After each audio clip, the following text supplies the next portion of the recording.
আমি খেটে খাওয়া একজন সাধারণ, তবে আমি এ দেশের নাগরিক।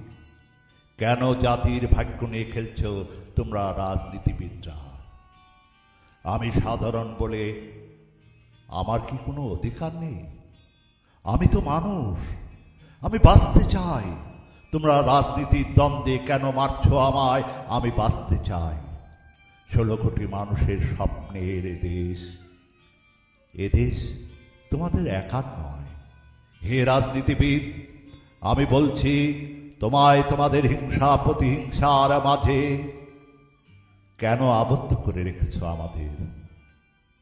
কেন এভাবে জ্বালাও পোড়াও সাধারণ মানুষকে পশুর সমতুল্য করে?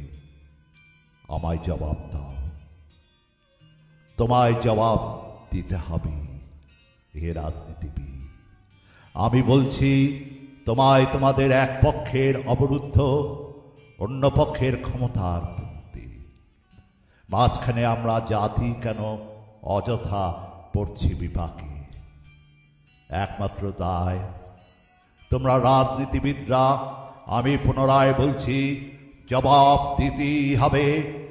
জাতির কাছে আসামি হয়ে দাঁড়াতেই হবে। হে বিবেকবান রাজনীতিবিদ, কর্মজীবী মানুষেরা, কেন আজ চার দেওয়ালে বন্দী? বহির্বিশ্বের কাছে আমরা কেন নত হব বারবার? তোমরা শিরায় বসে কেন বিহিত করতে পারো না জাতির রঙিন স্বপ্নের ধার? কেন মূল্যবোধের কিঞ্চিত তোয়াক্কা করো না? যখন যাই আসে মুখে হুকুম দাও ভাঙবার, এ সাহস কে দিল তোমায়? এ রাজনীতিবিদ, আমি বলছি, তোমায় তোমাদের লজ্জার চাঁদের ঢাকা মুখোশ, আসলে কি তোমরা এতই নির্লজ্জ? হিতের মাতৃভূমিকে গীতের পণ্য করে বিক্রি করো, মাতৃভূমির ছায়াতলে বাস করে। যদি বলি তোমরা দেশদ্রোহী, না হয় অভাগা জাতির সুরাহার পথ দেখাও।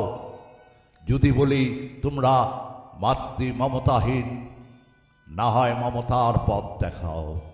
হে রাজনীতিবিদ, আমি তোমাদের বলছি, একটু শোনো, কানে আঙ্গুল ঢুকিও না।